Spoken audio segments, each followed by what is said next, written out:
بسم اللہ الرحمن الرحیم۔ السلام علیکم۔ مزمل وائس آفیشیل میں خوش آمدید۔ میرا نام انائزہ ہے۔ میری پیدائش کے 2 سال بعد میری ماں خالق حقیقی سے جا ملی۔ میرے پاس اس دنیا میں صرف ایک ہی رشتہ ہے اور وہ ہے میرے پاپا موسیٰ انصاری۔ میرے مطابق دنیا میں شاید ہی کوئی باپ اپنی بیٹی سے اس قدر پیار کرتا ہو۔ انہوں نے مجھے ماں اور باپ دونوں کے ہی پیار سے نوازا۔ کہا جائے تو میرے پاپا میرے آئیڈیل ہیں، مگر آج یوں اچانک میرے پاپا نے مجھے خود سے بہت دور کر دیا۔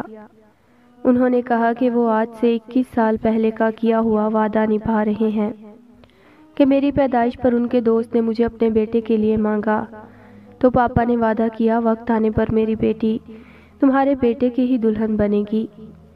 میری چھوٹی سے چھوٹی خوشی کا خیال رکھنے والے میرے پاپا جو مجھے کانٹا چبھنے پر خود تڑپ اٹھتے تھے، آج ایک ہی بار میری تمام خوشیوں اور خواہشوں کا گلا گھونٹ کر مجھے یہاں بھیج دیا، ایک انجان شخص کے ساتھ پوری زندگی گزارنے کے لیے۔ نیو یارک میں آج میرا پہلا دن ہے۔ کچھ وقت پہلے میرا ایک ایسے شخص کے ساتھ نکاح ہو چکا ہے جس کے بارے میں کچھ جاننا تو دور کی بات، مجھے اس کا نام بھی نکاح نامہ پر سائن کرتے وقت معلوم ہوا، روحان ارسم۔ وہ شخص کیسا ہوگا، کیسا دکھتا ہوگا، کیسے مزاج کا ہوگا، میرے ساتھ اس کا کیسا رویہ ہوگا۔ وہ صوفے پر بیٹھی ٹھنڈ سے کپ کپاتے ہوئے ہاتھوں کو مسلتی اس کے بارے میں سوچ رہی تھی جب ملازمہ اس کے سر پر آن کھڑی ہوئی۔ بیگم صاحبہ، آئیں آپ کو صاحب کے کمرے تک چھوڑ دوں۔ انائزہ بھاری سرخ لہنگا سنبھالتے ہوئے اٹھی اور اس کے ساتھ چلنے لگی۔ اس کے دل کی دھڑکن اس وقت عروج پر تھی۔ لانچ سے گزرتے ہوئے انائزہ کی نظر ایک بڑی سی گلاس وال کی طرف پڑی جو نیو یارک کا منظر پیش کر رہی تھی۔ آسمان سے گرتی سنو جسے دیکھنے کا انائزہ کو بچپن سے ہی شوق تھا، آج وہ یہ منظر اپنی آنکھوں کے سامنے دیکھ رہی تھی، مگر اس وقت اس کا دل کسی قسم کے بھی جذبات سے عاری تھا۔ ان کی فیملی کہاں ہے؟ انائزہ سنو فالنگ سے نظر ہٹا کر گھر کو دیکھتے ہوئے بولی۔ بڑی بیگم صاحبہ جو صاحب کی دادی تھی، کچھ دن پہلے ان کا انتقال ہو گیا، ملازمہ نے جواب دیا۔ اوہ، بہت افسوس ہوا۔ انائزہ کو اس وقت اپنی جان کے لالے پڑے تھے، کسی اور کی فکر کہاں تھی۔ اور باقی فیملی؟ سیڑھیاں چڑھتے ہوئے اس نے سرسری طور پر پوچھا۔ یہ رہا صاحب کا کمرہ۔ وہ اس کی بات کا جواب دیے بغیر واپس مڑ گئی۔ یہ بات انائزہ کو کچھ عجیب لگی۔ انائزہ نے اپنا رخ کمرے کی طرف کیا۔ وہ نہیں جانتی تھی کہ وہ شخص اس وقت کمرے میں موجود ہے یا نہیں۔ اندر جانے کے خیال سے اس کی ہتھیلیاں بھیگنے لگیں۔ ایک لمبا سانس کھینچتے ہوئے اس نے دروازے کا ہینڈل گھمایا اور ایک آواز کے ساتھ دروازہ کھلتا چلا گیا۔ اس نے کمرے کے اندر قدم رکھا۔ اتنا سادہ کمرہ اس نے شاید پہلی بار دیکھا تھا۔ سفید بیڈ شیٹ، گلاس وال کے ساتھ لٹکے سفید پردے، فرنیچر میں یہاں صرف 3 ہی چیزیں تھیں، بیڈ، صوفہ اور وارڈروب۔ اوہ میرے خدایا، نہ جانے یہ شخص کیسا ہوگا۔ ایک ڈر کے ساتھ انائزہ نے اپنا دوسرا قدم اندر رکھا۔ اب وہ دروازہ بند کر کے کمرے کا مزید جائزہ لینے لگی جب صوفے کے پیچھے سے اسے کچھ آہٹ سنائی دی۔ وہ بے آواز قدموں سے صوفے کی جانب بڑھنے لگی اور سامنے کا منظر دیکھ کر اس کا دل دہک کر رہ گیا۔ ایک لڑکا جو اپنے گھٹنوں میں چہرہ چھپائے یوں ڈر رہا تھا جیسے کبوتر کا بچہ بلی کے ڈر سے آنکھیں موندے بیٹھا ہو۔ کیا یہی وہ شخص ہے جس کے ساتھ میرا نکاح ہوا ہے؟ ایک سوال جو انائزہ نے خود سے کیا تھا۔ کون ہیں آپ؟ انائزہ نے اسے مخاطب کرنے کی ناکام کوشش کی۔ وہ مزید اپنا چہرہ گھٹنوں میں چھپانے لگا۔ اس کی دبی دبی سسکیوں کی آواز انائزہ کی سماعت میں پڑی۔ روحان۔ انائزہ نے اس کا نام پکارا تاکہ وہ کنفرم کر سکے کیا یہی وہ شخص ہے جس کے وہ نکاح میں ہے۔ روحان نے ڈرتے ڈرتے اپنا چہرہ گھٹنوں سے اوپر اٹھایا۔ خوبصورتی کی ایک ایسی مثال جسے دیکھ کر انائزہ کی آنکھیں کھلی کی کھلی رہ گئیں۔ ماتھے پر گرتے سنہری بال، ایسی سبز آنکھیں کہ جن کی خوبصورتی بیان نہ کی جا سکے، خوف سے کپ کپاتے باریک سرخ لب جن کے نیچے بائیں جانب چھوٹا سا سیاہ تل تھا، دودھیا رنگت جو ہاتھ لگانے سے شاید میلی ہو جاتی۔ پلیز مجھ سے دور رہو، میرے قریب مت آنا۔ وہ انائزہ سے اس طرح خوف کھا رہا تھا جیسے وہ انسان نہیں ایک چڑیل ہو۔ انائزہ اسے دیکھ کر پریشان ہونے لگی، آخر ایسا کیسے ہو سکتا ہے؟ تقریباً 26 سال کا ایک جوان لڑکا اس طرح کیسے ڈر سکتا ہے؟ روحان، اس نے ایک بار پھر اسے مخاطب کیا۔ نہیں پلیز، پاس مت آنا۔ وہ کسی بچے کی طرح ہچکیوں سے رونے لگا۔ حیرت زدہ ہو کر انائزہ ایک ایک قدم اس سے پیچھے اٹھانے لگی جب وہ بیڈ کے سائڈ ٹیبل سے ٹکرائی۔ اس کی نظر ٹیبل پر پڑی جہاں ایک میڈیکل فائل تھی۔ انائزہ نے کپکپاتے ہاتھوں سے فائل اٹھا کر کھولی کہ اس کی نظر ایک جگہ آ کر ٹھہر گئی۔ ہیومن فوبیا، یہ ایک ایسی بیماری ہے جس میں مریض انسانوں سے ہی ڈرتا ہے، اس کے وجود سے خوف کھاتا ہے، ان سے دور بھاگنا چاہتا ہے اور وہ ہر وقت اکیلا رہنا پسند کرتا ہے۔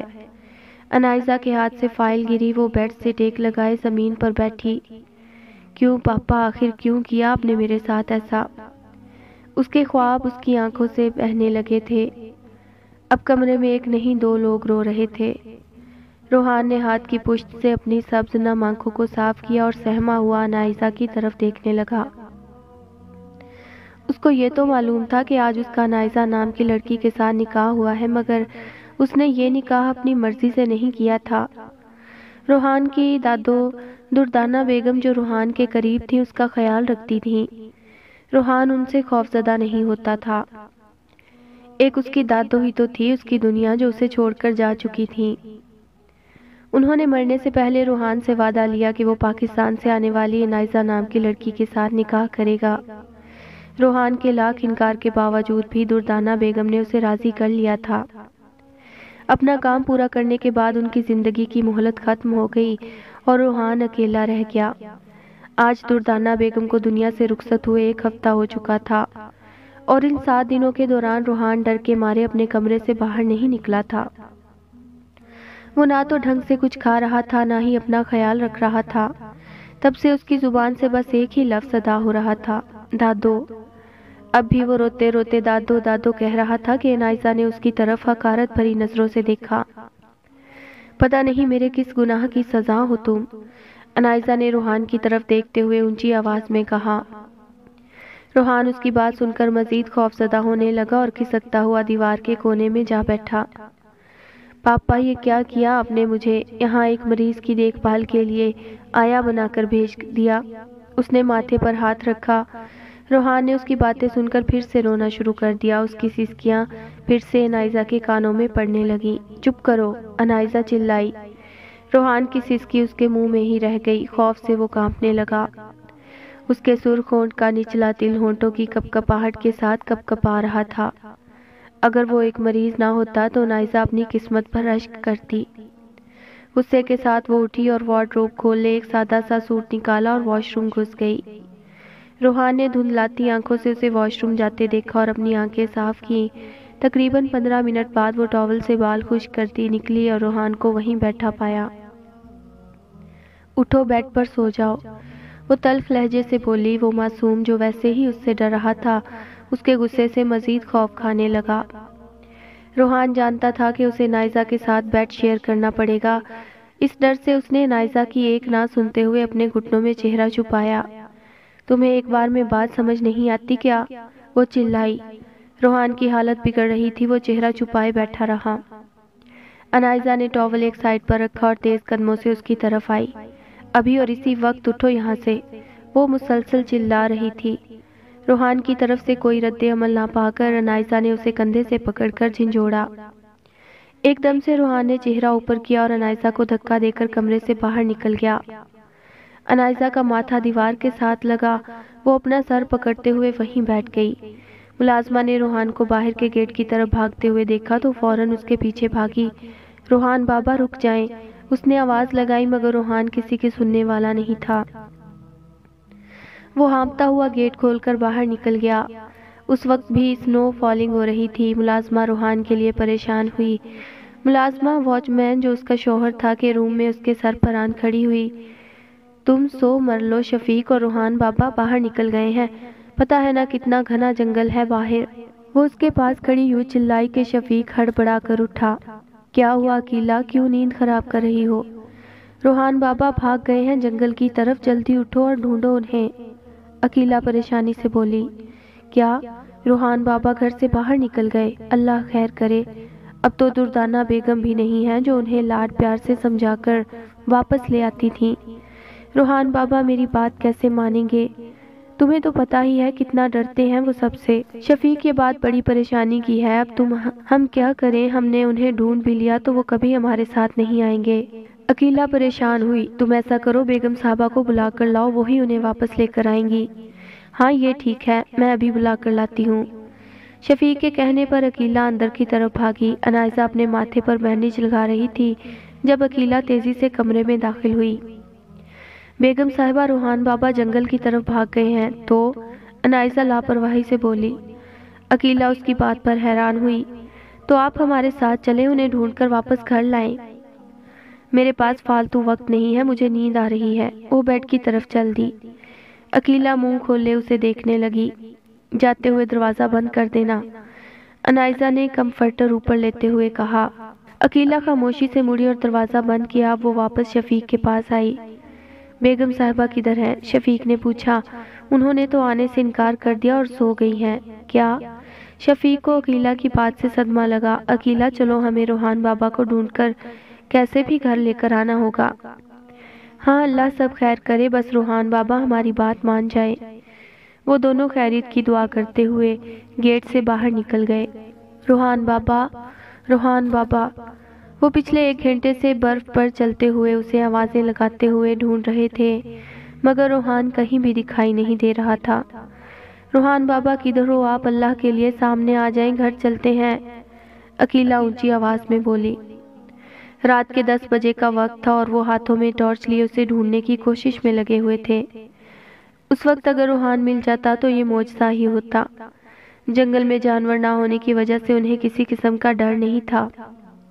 انائزہ 1 گھنٹے سے سونے کی کوشش کر رہی تھی مگر اسے نیند نہیں آ رہی تھی۔ اس کی ازدواجی زندگی اس طرح کی ہوگی اس نے کبھی سوچا نہیں تھا۔ اس نے اپنے شوہر کے بارے میں کیا کیا خواب دیکھ رکھے تھے۔ روحان خوبصورت تو بے حد تھا مگر انائزہ کے سامنے اس کی خوبصورتی کے آگے اس کی بیماری بھاری پڑ گئی۔ اس نے لیمپ آن کر کے گھڑی کو دیکھا جو رات کے 11 بجا رہی تھی۔ اسے روحان کا خیال آیا کہ نہ جانے وہ اتنی رات گئے کہاں ہوگا۔ پھر اپنے ذہن کو جھٹکتے ہوئے پھر سے کمفرٹر اوڑھے لیٹ گئی۔ 10 منٹ تک لیٹے رہنے کے بعد بھی اس کے ذہن سے روحان کا خیال نہ گیا۔ اس کے سامنے روحان کی روتی ہوئی سبز آنکھوں کا منظر آنے لگا۔ اف، کیا مصیبت ہے! وہ چڑھتی ہوئی بستر سے اٹھی اور گلاس وال کی طرف آئی۔ سفید پردے ہٹا کر دیکھا تو سنو فالنگ ہو رہی تھی۔ اتنی ٹھنڈ دیکھ کر ہی انائزہ کو کپ کپی طاری ہوئی۔ اتنی ٹھنڈ روحان کیسے برداشت کر رہا ہوگا؟ اس نے تو کوٹ بھی نہیں پہنا۔ اس نے دل میں کہا۔ وہ مڑی اور وارڈروب سے 2 اوور کوٹ اٹھائے، ایک خود پہنا اور دوسرا روحان کے لیے۔ ایک ہاتھ میں کوٹ اور دوسرے ہاتھ میں ٹارچ پکڑے وہ کمرے سے باہر نکل گئی۔ اس نے آس پاس ملازمہ کو دیکھا جو کہیں نظر نہ آئی۔ اس سے انائزہ کو معلوم ہو چکا تھا کہ وہ روحان کو ڈھونڈنے کے لیے گئی ہے۔ گھر کے اندرونی دروازے سے باہر نکلتے ہی ٹھنڈ نے اسے اپنے گھیرے میں لے لیا۔ وہ کپ کپ آتی ہوئی گیٹ کی طرف بھاگی۔ گیٹ سے نکلتے ہی دائیں جانب گھنے جنگل کو پایا۔ ایک پل کے لیے تو وہ خوف زدہ ہوئی، پھر ہمت کرتی ہوئی جنگل میں داخل ہو گئی۔ ٹارچ کو دائیں بائیں پھیرتی وہ اسے ڈھونڈنے لگی۔ روحان، اس نے آواز لگائی۔ جنگل میں مکمل خاموشی تھی۔ انائزہ کا دل دھک دھک کر رہا تھا۔ ایک تو وہ جنگل میں پہلی بار داخل ہوئی تھی، دوسرا اتنی رات میں تو اس نے کبھی سوچا بھی نہ تھا۔ روحان بابا، انائزہ کو عقیلہ کی آواز آئی۔ ملازمہ، انائزہ نے اسے پکارا کیونکہ وہ اس کا نام نہیں جانتی تھی۔ وہ آج ہی تو یہاں آئی تھی۔ عقیلہ اس کی آواز سن کر اس کی طرف بڑھنے لگی اور انائزہ بھی اس کی طرف چلنے لگی جہاں سے عقیلہ کی آواز آئی تھی۔ اچانک انائزہ کسی چیز سے ٹکرائی اور برف سے بھری زمین پر گری۔ اس نے ٹارچ اس چیز کی طرف گھمائی۔ روحان، بے ساختہ اس کے منہ سے نکلا۔ روحان آدھا برف میں اور آدھا برف سے باہر بے ہوش پڑا تھا۔ اس کا جسم کسی مردے کی طرح اکڑ چکا تھا۔ ملازمہ، جلدی یہاں آؤ، روحان مل گیا ہے، انائزہ نے آواز لگائی۔ عقیلہ بھی شفیق کو آوازیں لگاتی اس کی طرف بھاگی۔ انائزہ روحان کے اوپر سے برف ہٹا رہی تھی جب عقیلہ وہاں پہنچی۔ یا اللہ رحم، بے ساختہ عقیلہ کے منہ سے نکلا۔ وہ بھاگتی ہوئی روحان کے پاس آئی۔ روحان بابا، وہ اس کا چہرہ تھپتھپاتی ہوئی رونے لگی۔ اسے یوں روتا دیکھ کر انائزہ حیران ہوئی کہ ایک ملازمہ ہو کر اسے روحان کی اتنی فکر کیسے؟